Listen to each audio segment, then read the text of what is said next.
Hey, good morning, everyone. Welcome back to Buford Pusser, The Other Story. And today we're going to discuss the upcoming meet and greet that takes place on the 24th of May. Now, as you know, the Pusser Festival goes on the 22nd, 23rd, and 24th.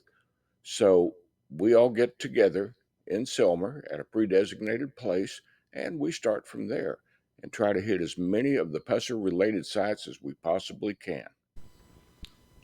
We'll meet at a pre-designated place in Selmer. There we have coffee, donuts, get to know each other, and it also gives us an opportunity to take a few photographs. We do the tour caravan style where everyone drives their own vehicle. We do have a FM transmitter in the lead vehicle, and we give you information about places we're passing by and places that we will stop. Our first stop will be on Highway 64 at the crash site where Buford lost his life. We'll talk about the vehicle that he was driving, have a chance to take some photographs, and if we're fortunate this year, we'll have Steve Cromwell back to tell us about coming upon the crash that night.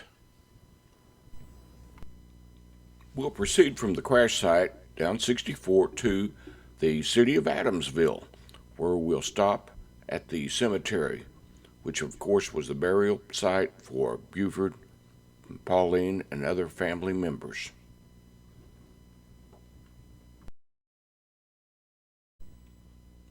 Just a short distance from the cemetery is the museum. Now, this is the only place where you might encounter an entrance fee. You can check the Home and Museum website to see the cost.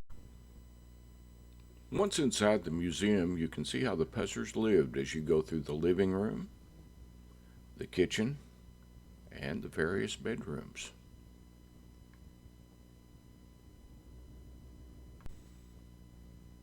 While there, you'll also see a number of displays throughout the house showing Buford's memorabilia, weapons, so on. It's really interesting. As we leave the museum, we'll take the route that Buford took to New Hope Road that morning that led to the ambush. Our first stop along the way will be at the New Hope Methodist Church, where the alleged ambush party was said to be waiting for Buford. During this stop, you'll be able to take a number of photographs. Just 7/10 of a mile from the church is the first ambush site, the bridge, where Buford said the first shots were fired. We'll stop at this site as well. Dennis Hathcock tells about events that morning.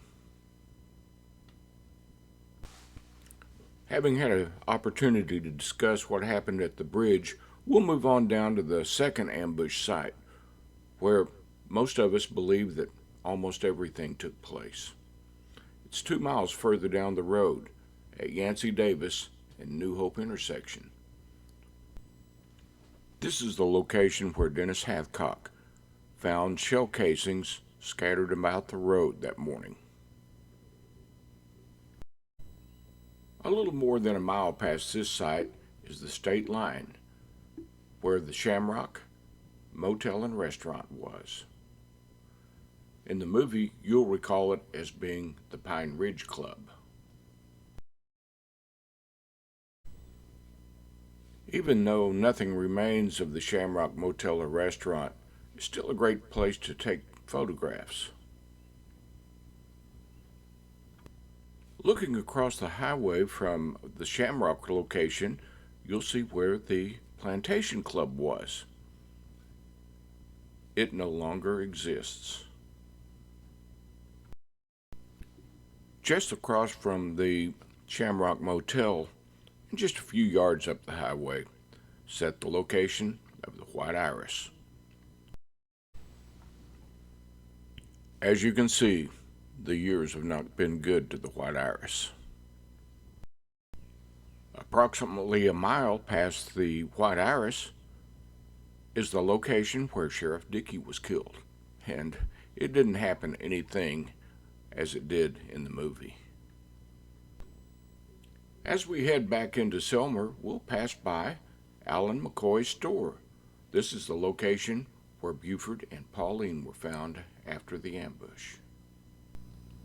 The store sat on this embankment that you see here. The landscape has changed as Highway 45 was expanded.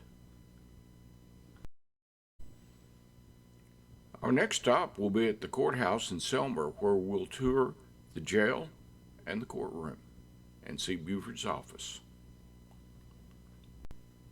When you come down the steps from the parking lot and enter the building, you'll first encounter what they have displayed as Buford's office. But actually, it was down the hall and looks like this today. From here, we go upstairs to where the jail was located, and this was where Carl Pusser worked. This is the intake area where inmates would be booked into the jail. Regulations for all officers bringing in inmates were posted for them to follow.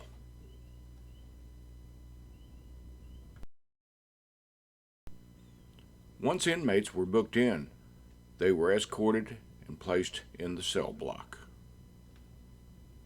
McNairy County Jail had just over 20 beds for all the inmates, and times there might be 2 to 3 times as many inmates booked in, so some had to sleep on the floor.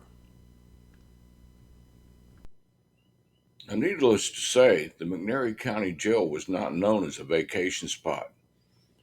It was cold during the winter months, extremely hot during the summer months because there was no air conditioning, often and most likely overcrowded at all times. A lot of people had to sleep on the floor until a bunk became available, if one did. So that's pretty much what the tour is going to be like.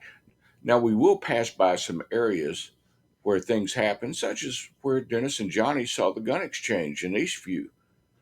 So keep that in mind. There is no charge for the tour itself. The only fee that you might encounter is at the museum if you decide to take the tour, because they operate separately from what I'm doing here. So you can go to the website at the Pusser Home and Museum, and it will tell you about what the fees might run. And it's pretty reasonable. I would encourage everybody to bring some drinks and a snack, because along the way, there's not really any place for us to stop and have a lunch. So you need to bring something with you. And again, you'll be driving your own vehicles. We'll have a FM transmitter in the lead vehicle, and we'll tell you about the sites that we can't stop at. Some of them have no parking area, but we'll be making announcements about what to look for there. But we'll stop at several of the really important places, and everybody will have photo opportunities. So that's it for now. Just remember, this happens on Saturday, May 24th. Now, for any law enforcement officers out there that would like to see this, of course, you can come on Saturday, May 24th, but if there's enough of us, we plan to do a separate tour for law enforcement officers, and that will be on Friday, the 23rd.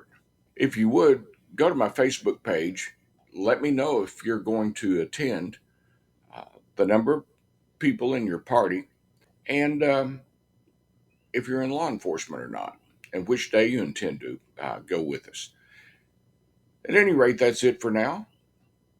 And just remember, as I always say, truth has no agenda. Thanks for watching.